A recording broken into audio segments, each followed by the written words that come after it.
우리 제목 먼저 읽겠습니다. 시작. 구원을 가져오는 목회. 제가 오늘은 그냥 부제목을 한번 붙여봤는데요. 담임 목사 대행 임시 담임 목사로서의 디모데 그렇게 정해보았습니다. 자, 디모데 전서 우리 4장 12절로 16절 우리 말씀 함께 읽습니다. 시작. 누구든지 내 연소함을 업신여기지 못하게 하고 오직 말과 행실과 사랑과 믿음과 정절에 있어서 믿는 자에게 본이 되어 내가 이를 때까지 읽는 것과 권하는 것과 가르치는 것에 전념하라.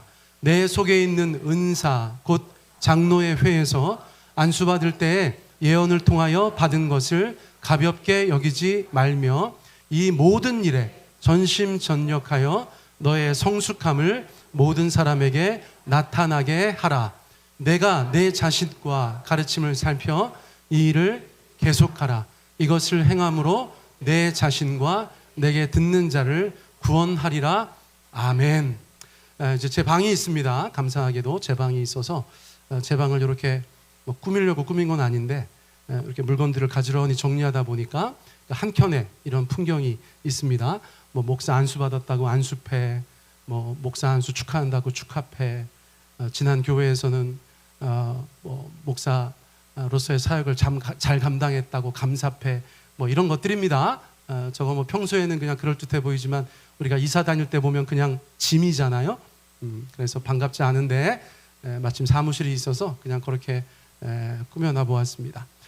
보시면 오른쪽 끝에 감사 이렇게 크게 적혀 있는 패가 보이실 거예요. 제가 한번 읽어드리겠습니다. 남보현 목사가 2009년 9월 20일부터 2011년 6월 21일까지 새누리교회 대표 목사 대행 역할을 하나님의 은혜로 무사히 마쳤음에 하나님께 감사드리며 남보현 목사에게 고마움을 표합니다. 그래서 그 교회 교인들이 써주셨는데 제가 기분이 좀 안 좋았어요. 왜냐하면 하나님의 은혜로 무사히 마쳐서 감사하다는 거예요. 저 기분 나쁘지 않습니까? 제가 썼으면 이렇게 안 썼을 것 같은데, 그죠?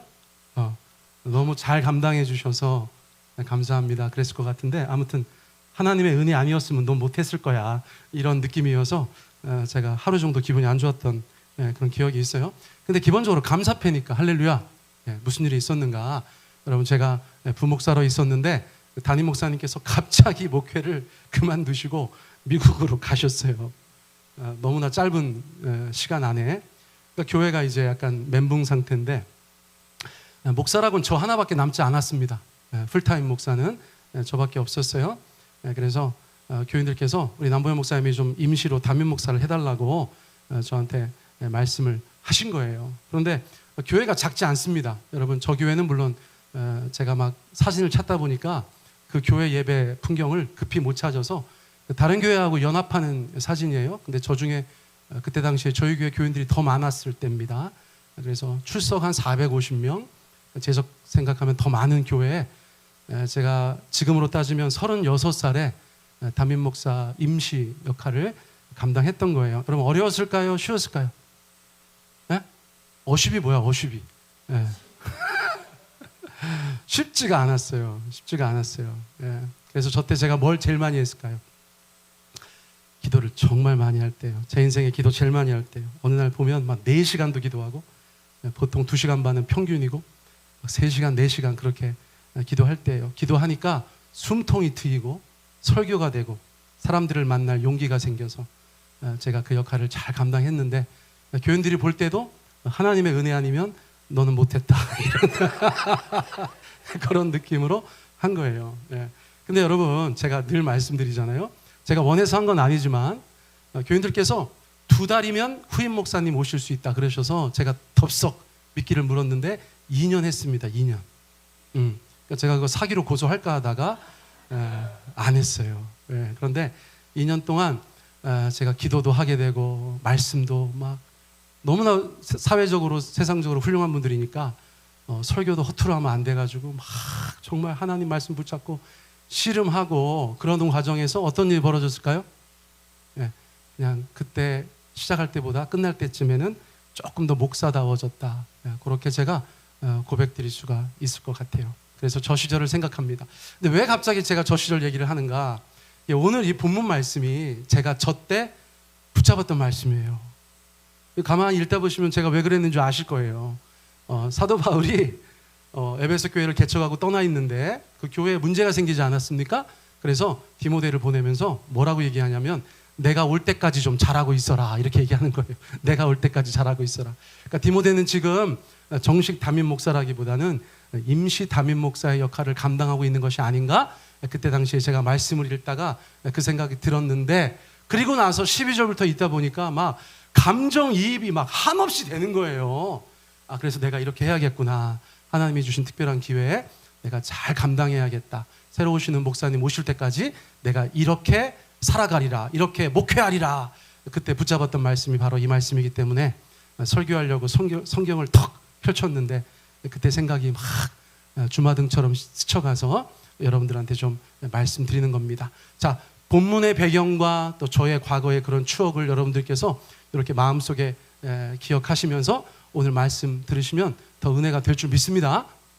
자, 일단 12절 말씀 같이 한번 또 읽어볼까요? 시작. 제가 이제 그 작지 않은 중형교회에서 이제 임시 담임 목사로 역할을 하니까 제 마음에 처음으로 드는 생각이 내가 너무 젊지 않나 그 생각이었어요. 지금 만 36세 혹시 여기 계십니까? 나림자매님? 어머, 그렇구나. 제가 저 나이 때 이제 임시 담임이 된 거예요. 자매님은 더 젊어 보이긴 하신다, 그렇죠? 저는 저 때부터 약간 탈모가 진행되고 있어가지고 사람들이 나이보다는 조금 더 봤어요. 그런데 어쨌거나 이제 그 나이 때 온통 저보다 이제 나이가 많으신 분들이 교회의 주력입니다. 교회에서 뭐 좀 한다는 분들이 15살 정도 많으시거나 한 20살 정도 많으신 분들을 대상으로 뭐든지 하는 거예요. 이제 그분들이 주력일 뿐이지 연세가 더 많으신 분들은 당연히 있죠. 그런 목회를 저와 저희 아내가 이제 감당하는데 처음엔 정말 쉽지 않았어요. 근데 어쨌거나 인간적으로 처음에 어떤 생각이 드냐면 나의 이 젊음이, 더군다나 목사가 교인들 중에서 아주 젊은 편에 속한다는 것이 제 마음 가운데 부담이 들었는데 이 말씀을 그때 딱 보니까 힘이 나는 거예요. 누구든지 너의 그 연소함, 젊음을 업신여기지 못하게 하라. 자, 에베소 교회는 어떤 상황입니까? 여러분, 디모데 못마땅해 하는 사람들이 있었어요. 에베소의 이단들, 지난번에 말씀드렸잖아요.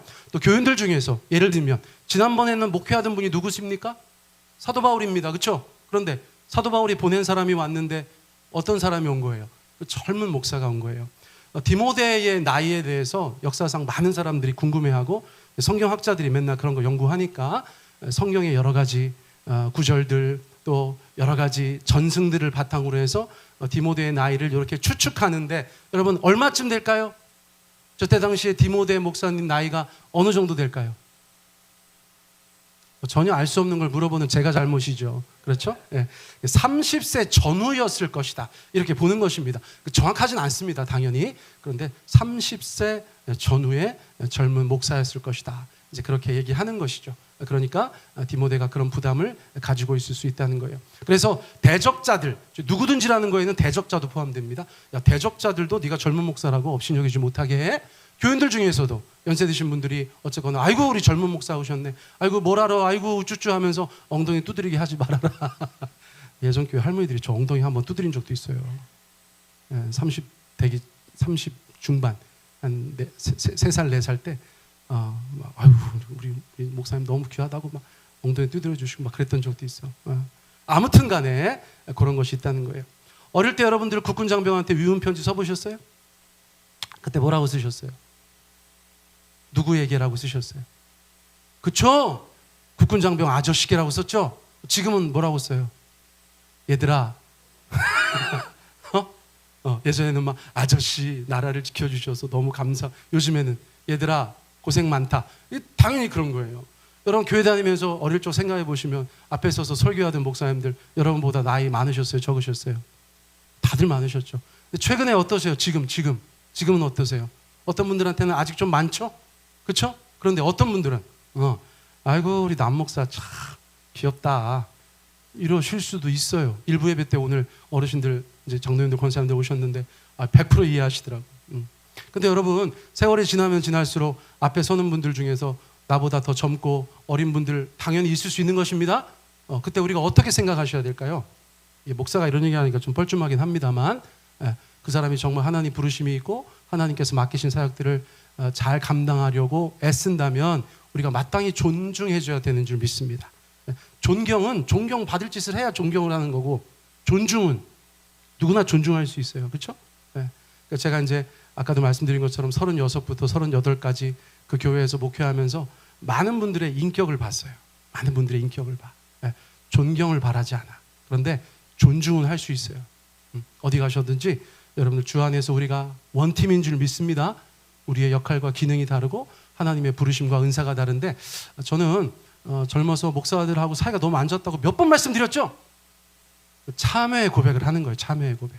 돌아보니까 제가 너무 교만했고 그럴 필요가 없었는데 제가 좀 그러지 않았나 그런 생각이 들어요. 그래서 이런 구절들도 그렇게 좀 다가옵니다. 목사와 나이는 중요하지만 중요하지 않다. 그리고 여러분, 사도 바울이 이제 디모데 젊은 목사에게 네가 그런 어려운 상황에서 이제 목회를 당분간 감당해야 되는데 삶과 사역에 있어서 집중해야 될 게 있다. 녹록한 상황이 아니에요. 디모데 진짜 못마땅해 하는 사람들이 거기 있단 말이에요. 신학적으로 다른 사람들이 있단 말이에요. 대적자들이 있단 말이에요. 교인들 중에서도 아이고 사도 바울보다 못하네 하는 사람들이 있을 수 있다는 거예요. 그런데 그런 상황에서 네가 어떻게 하면 하나님 앞에 인정받는 사역자가 될 수 있는가를 사도 바울이 성령 안에서 그 감동 가운데서 디모데에게 말해주는 것입니다. 첫 번째는 무엇인가? 네가 한 사람의 성도로서 네 삶을 어떻게 살아가야 되는가에 대해서 말씀해주고 있어요. 근데 여러분, 그럼 이 말씀 젊은 목사들에게만 적용되는 말씀입니까? 아니라는 것입니다. 우리 모두가 이 말씀을 통해서 하나님의 음성을 듣게 되시기를 축복합니다. 우리 모두에게도 적용되어져야 되는 것인 줄 압니다. 자, 그런 마음으로 12절 하반절 같이 한번 읽어보세요. 시작. 오직 믿는 자에게 본이 되라. 앞에 거는 누구든지잖아요. 그렇죠? 누구든지 너를 업신여기지 못하게 해라. 그런데 여기서는 대상이 있어요. 누굽니까? 믿는 자들에게. 여러분, 제가 목사입니다. 여러분, 제가 적어도 어디에서는 본이 되어야 되겠어요? 적어도 우리 세종배단 교회 안에서 제가 여러분들 가운데 본이 되어야 되지 않겠습니까? 제가 여기서 얘기하는 것들 가운데서 뭐라도 본이 안 되면 여러분들도 실망하시고 낙심하실 것이고 하나님도 주신 말씀에 대해서 제가 어긋나있기 때문에 안타까워하실 거라고 생각해요. 자, 그 5가지가 무엇입니까? 첫 번째는 무엇이었습니까? 말입니다. 말. 여러분, 성경에 말 얘기가 왜 이렇게 많이 나오는지 모르겠어요.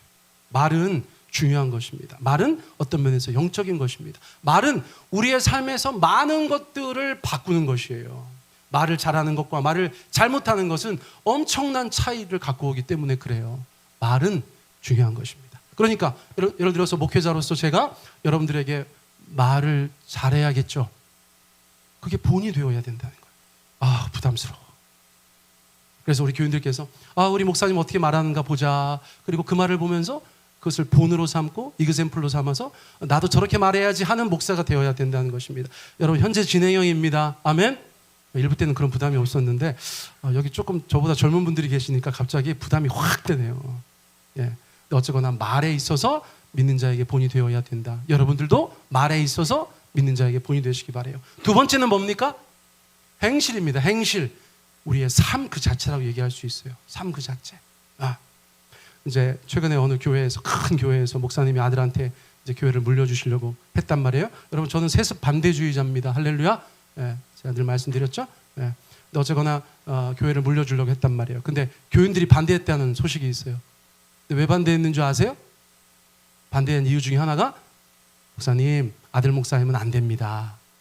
음주 문제가 있습니다. 이렇게 얘기했다는 거예요. 우리가 지난번에 얘기했죠? 사람이 어떻게 강아지로 변하는가 지난번에 봤잖아요. 그렇죠?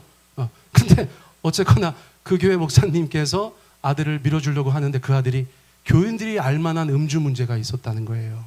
그럼 여러분들 같으면 그런 목사 믿고 강단을 맡길 수 있겠어요? 없겠어요? 그런 건 빙산의 일각이죠. 행실. 어떤 행실이든 적어도 목사가 여러분 문제가 있으면 되겠습니까? 안 된다는 거예요. 그래서 사도 바울은 지금 디모데에게 뭐라고 얘기합니까? 행실에 있어서 믿는 자에게 본이 되는 삶을 살아야 된다. 여러분, 그 이야기 한 거예요. 자, 세 번째는 뭡니까? 사랑. 떠오르는 장면이 있습니다. 제가 예수님 처음 믿고 확 뜨거웠을 때 막 밤에 자기 전에 막 기도가 하고 싶을 때가 있어요. 그럼 어디서 기도합니까? 아버지 어머니 교회도 그때 잘 안 다니시고 누나들 막 자고 있는데 제가 어떻게 뜨겁게 기도합니까? 여러분, 제가 살던 집 그 아파트에 북박이장이 있었어요. 북박이장. 옛날 아파트 생각해 보시면 그 장을 이렇게 열면 밑에는 서랍이 2개가 있고 그 위에다가 이불을 보통 놓고 그 위에다가 옷을 가지런히 걸어 놓는 것입니다. 그 옷 사이로 막 비집고 들어가면 여러분 무릎을 꿇고 기도할 수 있습니다. 고등학생 보현이가 거기 들어가가지고 문 이렇게 닫고 베개에다가 입을 막고 쭉 아버지 하나님. 여러분, 제가 그렇게 기도하다 목사 됐습니다. 할렐루야. 근데 왜 제가 그 기도가 생각나는지 몰라요. 그냥 어릴 적의 기도긴 하지만 하나님 아버지, 세상 사람들이 사랑하면 떠오르는 인생이 제가 되게 하여 주시옵소서. 막 그렇게 기도했어요. 그게 기억이 안 났으면 얼마나 좋아. 근데 기억이 나. 아우 주여, 사랑이 그렇게 중요하다는데 사랑하면 남보현이 생각나게 하여 주십시오. 좀 과한 기도였다. 그런 생각이 많이 듭니다. 많이 들어요. 그러나 여러분, 목사가 무정한 사람이 되면 되겠습니까? 무자비한 사람이 되면 되겠습니까? 긍휼이 아주 없는 사람이 되면 되겠습니까?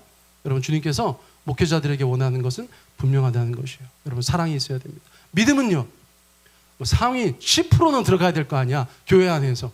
근데 목사가 뭐만 하자고 하면 믿음이 항상 하위 10%야. 안 돼요. 벌벌벌 떨면서 우리가 하나님 더 잘 믿고 믿음 안에서 살아가자는데 여러분, 그 믿음 없음을 보이면 되겠습니까? 5번째는 뭡니까? 정절. 이거는 순결, 성결, 어쩌면 성적인 문제인데 여러분, 당연히 정절이 있어야 되지 않겠습니까? 그런 문제에 있어서 사도 바울은 지금 주 안에서 그 사랑하는 제자에게 이런 것에 있어서는 네가 정말 믿는 사람들에게 본이 되어야 된다. 그 어려운 목표 환경에서 네가 말이나 행실이나 사랑이나 믿음이나 정절에 있어서 뭐라도 책 잡힐 것이 있으면 너는 그 자리에서 목회하기 너무 힘들 거야. 에베소 교회 쉽지 않아? 거기서 그렇게 믿는 사람들에게 본이 되는 그런 삶을 살아내야 돼.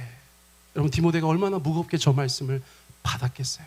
여러분, 저희도 이 말씀 그렇게 받기를 원합니다. 저와 여러분들이 말과 행실과 사랑과 믿음과 정절에 있어서 주변의 많은 성도들에게 본이 되는 그런 인생들 살아갔으면 좋겠어요. 여러분, 저것들 중에서 어떤 거 하나라도 문제가 있으면 우리의 삶에 평안이 없습니다. 그렇죠? 우리가 그 말씀 무겁게 받습니다. 자, 그리고 나서 2번째, 사도 바울은 주 안에서 디모데에게 네가 어떤 사역에 집중해야 되는지를 얘기해 주고 있어요. 어떤 사역에 집중해야 되는가? 목회자가 어떤 일에 헌신해야 되는가? 어떤 일에 전념해야 되는가? 여러분, 그것을 말씀해 주고 있다는 것입니다. 우리 13절 한번 확인해 볼까요? 자, 같이 읽습니다. 시작. 내가 전념하라. 영어 성경 보니까 devote yourself. 헌신하라. 여러분, 그렇게 이야기했어요. 여러분, 다른 것은 부수적인 것이 되어야 된다고 이야기합니다. 이것이 주된 것이 되어야 된다고 말씀하고 있습니다. 무엇입니까? 여러분, 눈에 보이는 대로 말씀해 보세요. 첫 번째는 뭐라고요? 읽는 거. 어디 독서 클럽 들어가면 됩니까? 여러분, 저거는 그런 것이 아닙니다. 일반 서적 읽으라는 것이 아니에요. 영어 성경 보니까 뭐라고 되어 있어요? 조금 더 잘 풀어서 이야기하고 있어요. 공적으로 하나님의 말씀을 읽는 것을 이야기합니다.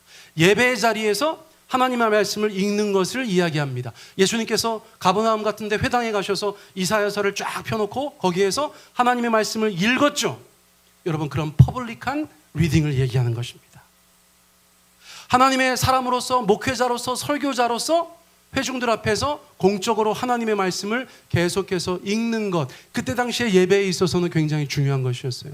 그러므로 저거는 다른 책을 읽으라는 것이 아닙니다. 무엇을 읽으라는 것입니까? 하나님의 말씀인 성경을 읽는 것에 전념하라. 하나님의 말씀을 읽는 것에 헌신하라. 여러분, 그렇게 첫 번째로 권해주셨어요. 자, 2번째는 뭡니까?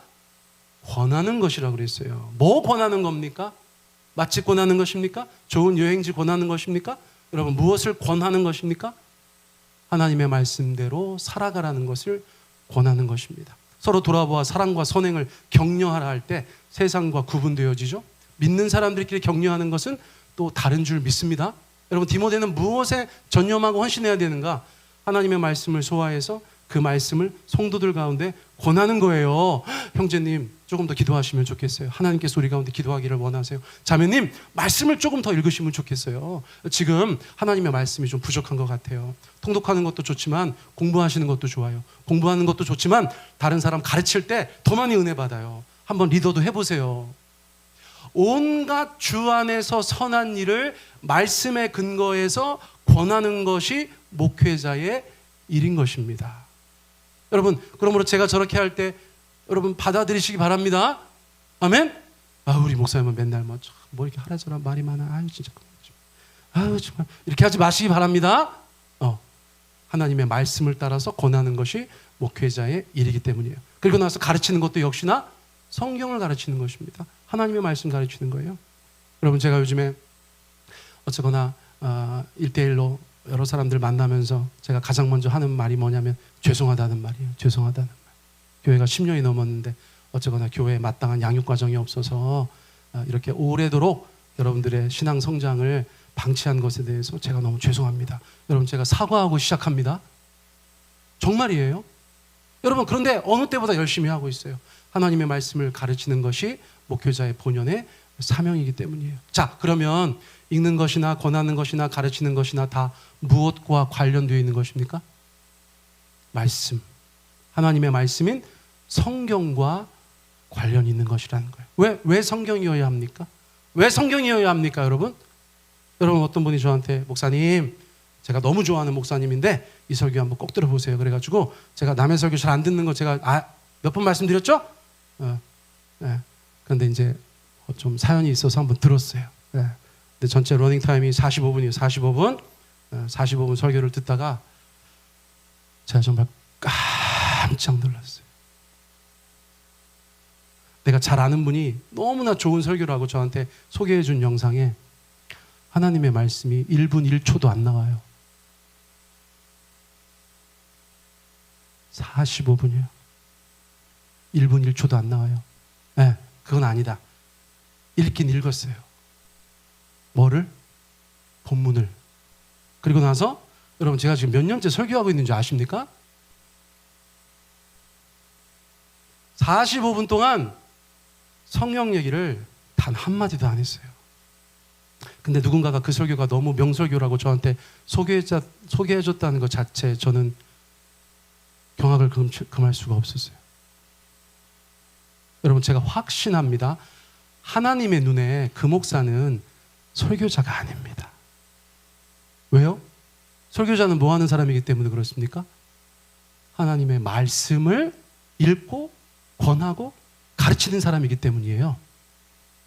여러분, 우리가 김창옥 씨를 설교자라고 합니까? 너무 재밌게 막 듣잖아요. 위대한 설교였다. 여러분, 그렇게 얘기하지 않습니다.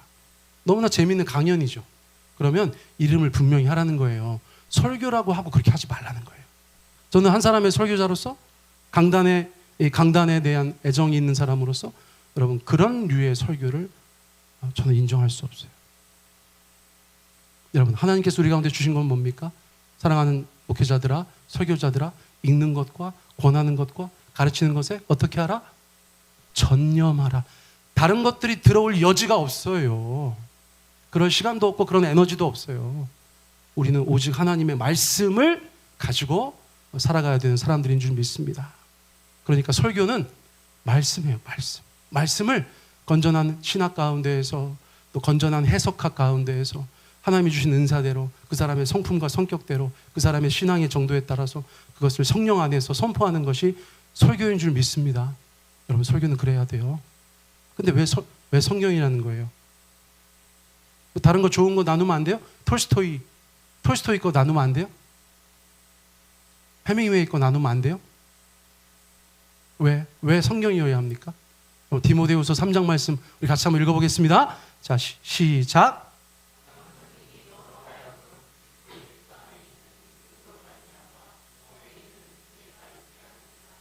모든 성경은 하나님의 감동으로 된 것으로 교훈과 책망과 바르게 함과 의로 교육하기에 유익하니 이는 하나님의 사람으로 온전하게 하며 모든 선한 일을 행한 능력을 갖추게 하려 함이라. 너무 익숙한 성경 구절이죠. 자, 성경은 어떤 거라는 것입니까? 자, 길게 말씀 안 드릴게요. 제가 색깔을 달리한 단어 보세요. 첫 번째 단어가 무엇입니까? 구원입니다. 구원. 우리 다 죽었던 사람들이라고 그랬어요. 지옥불에 떨어질 사람들이라고 그랬어요. 근데 성경 안에서 우리가 하나님을 알고 예수님을 발견하고 성령님을 믿게 되었습니다. 여러분, 다른 더 수려한 문장들이 있을 수 있어요. 더 재미난 스토리가 있을 수도 있어요. 더 편집이 깔끔한 책들이 많을 수도 있어요. 그런데 그 책들은 우리 가운데 구원을 얘기할 수 없습니다. 오직 세상의 한 권 성경만이 우리 가운데 구원을 가져다주는 통로의 역할을 하는 것이에요. 여러분, 그러므로 성경은 어떤 텍스트와도 바꿀 수가 없어요. 다른 거 읽다가 구원받는 사람이 없어요. 멋진 시를 읽다가, 재밌는 소설을 보다가, 기가 막힌 설명문을 읽다가 여러분, 우리가 주님 앞에 구원받는 것이 아니라는 것입니다. 하나님의 말씀 성경이 우리 가운데 구원을 가져다 주는 것이에요. 그러므로 여러분, 부름받은 목회자가, 설교자가 성경 이외의 것을 주되게 다룬다는 것은 여러분 엄청난 직무유기가 되는 것입니다.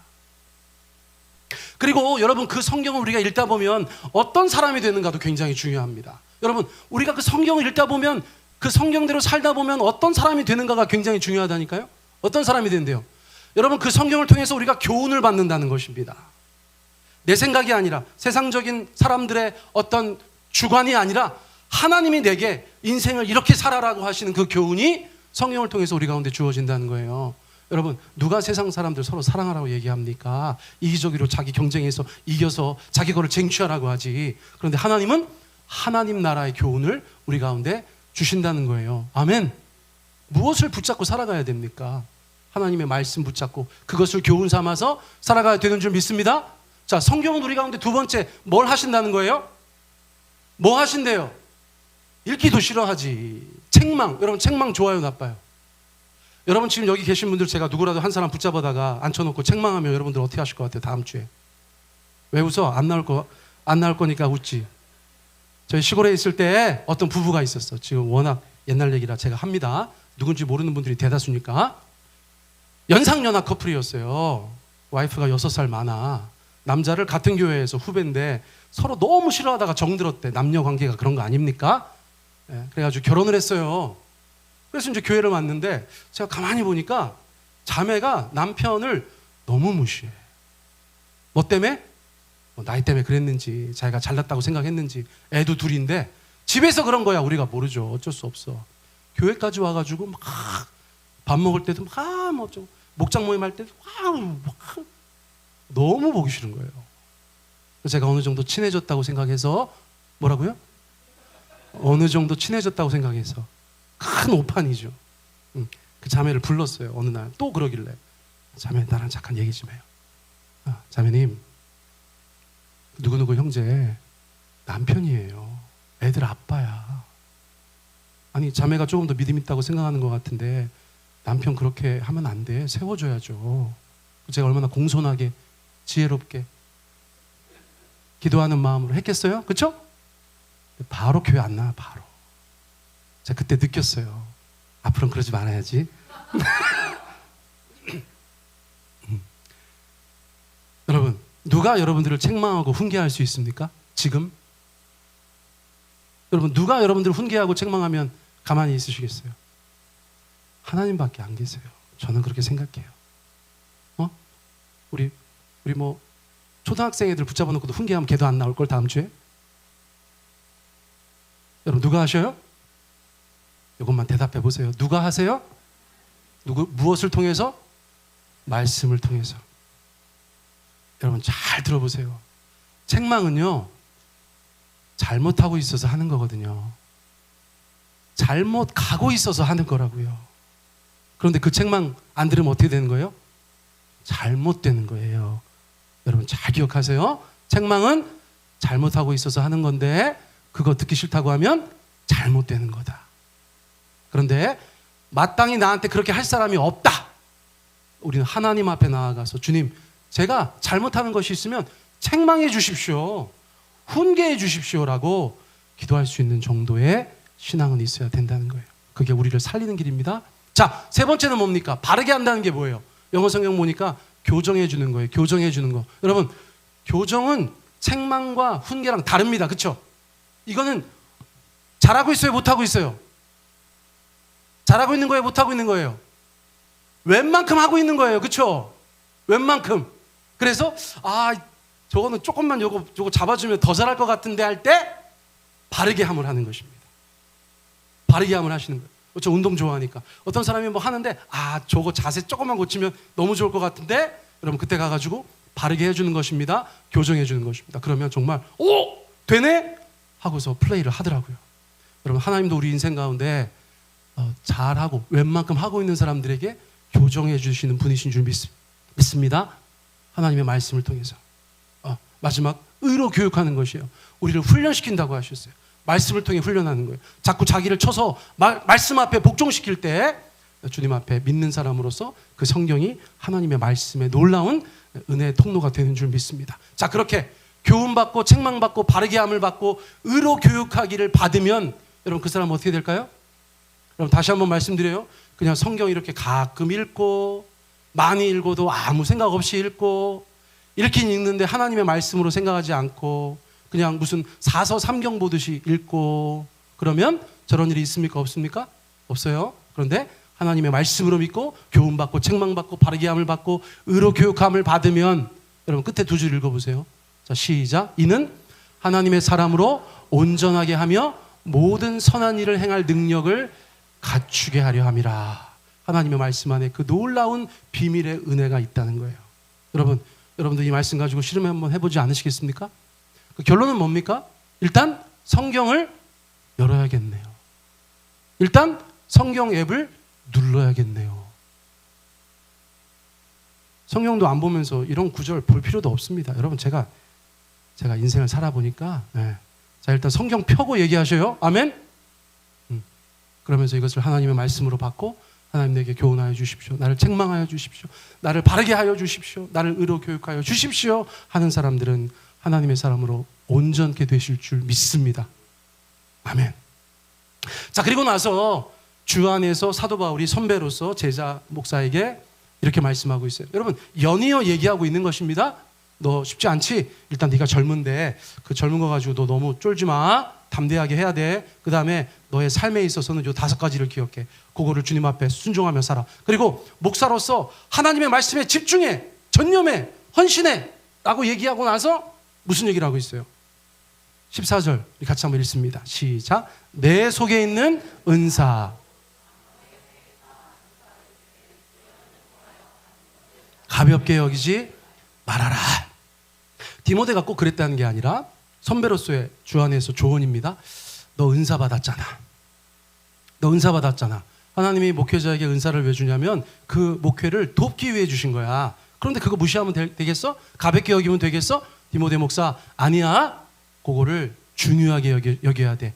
무시하면 안 돼. 여러분 그렇게 얘기하고 있는 거예요.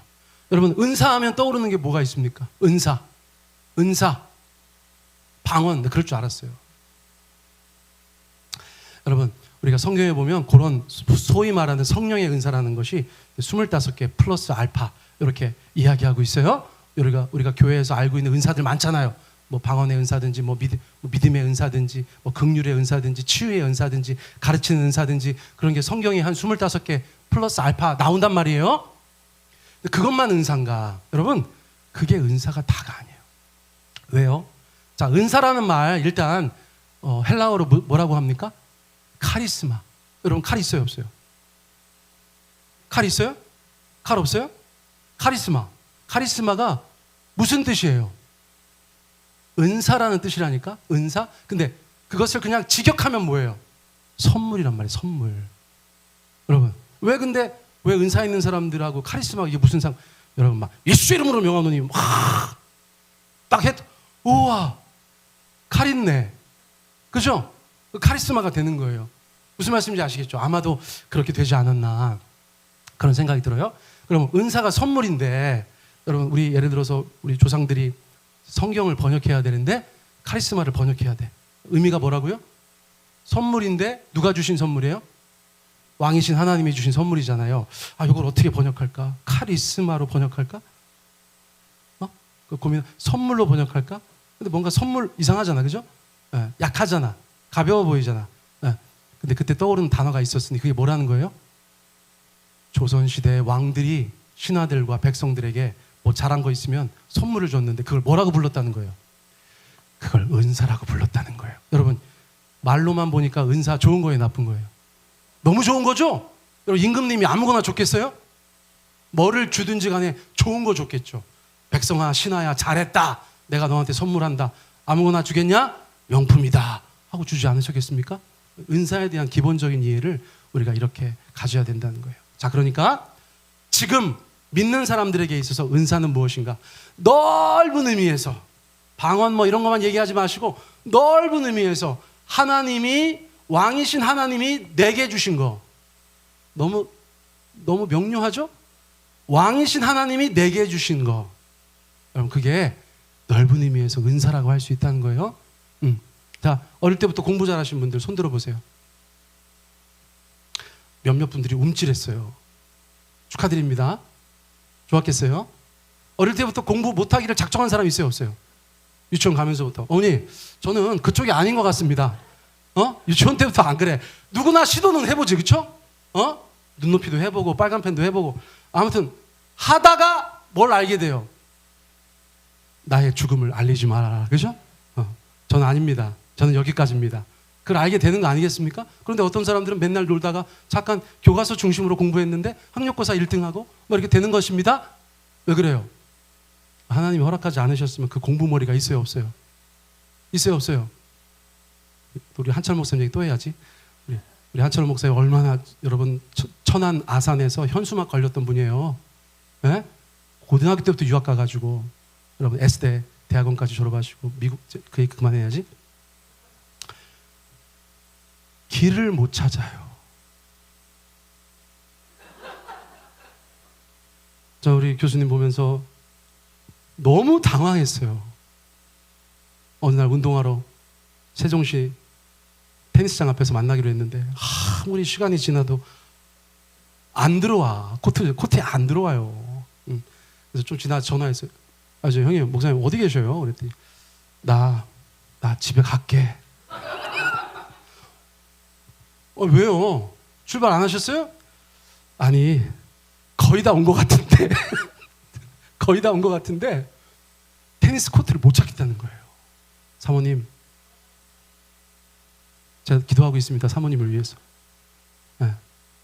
그래서 제가 테니스 코트 앞에까지 나갔어요. 근데 여러분, 정말 너무 가까이 있는 거야. 난 더 속상했어. 여러분, 요 다음 말씀 같이 한번 읽어봐요. 자, 같이 한번 읽어봐요. 자, 시작. 각각 하나님께 받은 자기의 은사가 있으니 이 사람은 이러하고 저 사람은 저러하니라. 여러분, 저는 길을 정말 잘 찾거든요. 이 사람은 이러하고 저 사람은 저러한 거예요. 근데 우리 교수님, 제가 대학원 때부터 쫓아다니면서 시험 기간 때마다 옆에서 귀동냥 해가지고 그나마 제가 졸업했습니다. 얼마나 공부를 잘하시는지 몰라요. 여러분, 우리가 받은 게 다 다르다는 거 인정하십니까? 근데 중요한 건 내가 받은 게 있다는 거 인정하십니까? 여러분, 그것이, 제가 이거를 굉장히 여러분들 가운데 쉽게 말씀드리는데, 하나님이 내게 주신 것이 나의 역할입니다. 하나님이 내게 주신 것이 나의 역할을 결정해요. 여러분, 그러면 여러분들, 제가 묻습니다. 하나님은 여러분들에게 무엇을 주셨습니까? 하나님은 여러분들에게 무엇을 주셨어요? 무엇을 주셨든 그것이 하나님 앞에서 여러분들의 역할인 줄 믿습니다. 네. 여러분들 각각 은사를 주셨대요.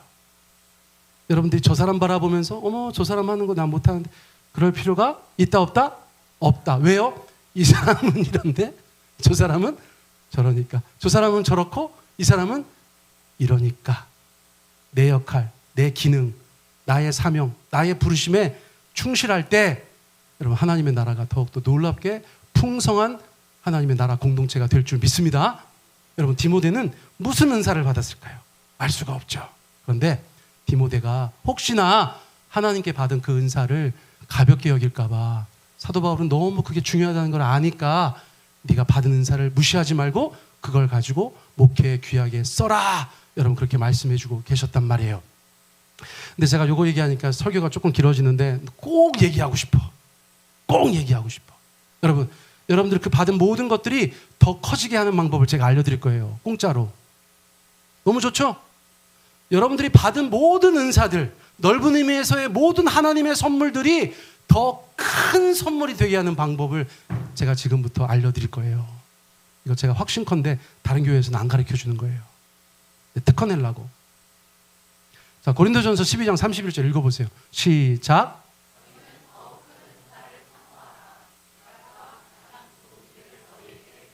제가 어릴 때 그런 설교 많이 들었습니다. 고린도전서 12장에서 얘기하는 많은 은사들이 있는데 이 은사보다 더 큰 은사가 있다. 목사님들 중에서 그러니까 앞에 거는 조금 덜 중요하고 그 다음에 나오는 게 중요하다라고 설교하시는 분들이 계셨어요. 제가 다녔던 교회들 중에서도. 그러면 고린도전서 13장에서 말하는 것은 무엇입니까? 여러분들 너무 잘 아시잖아요. 고린도전서 13장의 별명이 뭐예요? 사랑장이잖아요. 그래서 어떻게 이해합니까? 고린도전서 12장에 나오는 그 은사들은 그냥 자잘한 거야. 그리고 13장에서 나오는 그 사랑이야말로 최고의 은사야. 이렇게 가르치는 경우가 많았어요. 많았어요. 제가 누구를 특정해서 비난하는 게 아니에요. 왜냐하면 그게 일반적인 가르침이었어요. 근데 제가 오늘 성경을 읽다 보니까 아니라는 것을 깨달았어요. 여러분 잘 보세요. 한국말 성경은 더 큰 은사라고 하나가 돼 있어. 그러니까 사랑으로 연결이 돼요. 영어 성경 보세요. 뭐라고 돼 있어요? 복수예요. 헬라어 성경도 복수입니다. 우리가 가지고 있는 은사들이 더 큰 은사들이 되는 방법을 성경은 우리 가운데 말씀해 주고 있다는 거예요. 앞에 것이 중요하지 않다는 게 아니라 앞에 것 중요하다 안 중요하다? 중요한데 이게 더 큰 은사가 되는 방법이 있다는 거예요. 가장 좋은 길, 가장 좋은 방법, most excellent way잖아요. 가장 좋은 방법이 있다는 거예요. 그리고 나서 뭘 얘기했다고요? 사랑을 얘기했다는 거예요. 사랑하는 성도님들, 사랑 없으면 소용이 없고, 보통 따라 하거든요. 사랑 없으면 소용이 없고 아무것도 따라할 수 없었던 거구나. 사랑 없으면 소용이 없고 아무것도 아닙니다가 고린도전서 13장에 계속 나옵니다. 앞부분에 사랑 없으면 소용이 없다. 사랑 없으면 유익이 없다. 사랑 없으면 아무것도 아니다. 그리고 나서 사랑은 언제나 오래 참고, 결혼식장에서 사랑은 언제나 오래 참습니다. 두 분 서로 오래 참으시기 바랍니다. 그 결혼식 때 얘기하는 거예요. 근데 가만히 문맥을 보니까 다 은사 얘기야. 어떤 면에서는 은사자들에게 주는 얘기야. 우리 반주하시는 두 분 사모님 계십니다. 은사예요. 이 은사가 더 큰 은사가 되게 하는 방법이 있어요. 뭡니까? 사랑으로 행하시는 거예요. 사랑으로. 어떤 분들이 어떤 은사가 있습니다. 그 은사가 더 커지는 방법은 뭡니까? 사랑으로 행하시는 거예요. 그리고 나서 고린도전서 13장 사랑은 언제나 오래 참고 믿음, 소망, 사랑 중에, 여러분 그 말씀을 다시 한번 읽잖아요. 새로운 깨달음이 있습니다. 새로운 깨달음. 사랑하는 성도님들, 우리 저와 여러분들에게 하나님께서 주신 은사 귀한 줄 믿으시기 바랍니다. 그런데 그 은사, 여러분 더 큰 은사 될 수 있는 방법이 있으니 사랑으로 행하시기 바랍니다. 사랑으로 행하시기 바라요. 자, 그렇게 디모데 젊은 목사가 목회를 감당할 때 삶 속에서 사역 가운데서 말씀에 집중하고, 그리고 하나님 주신 은사를 가지고 목회를 감당할 때, 그리고 나서 그것에 전심을 다할 때 어떤 일이 벌어지는가? 자, 15절 우리 같이 한번 읽습니다. 시작. 이 모든 일에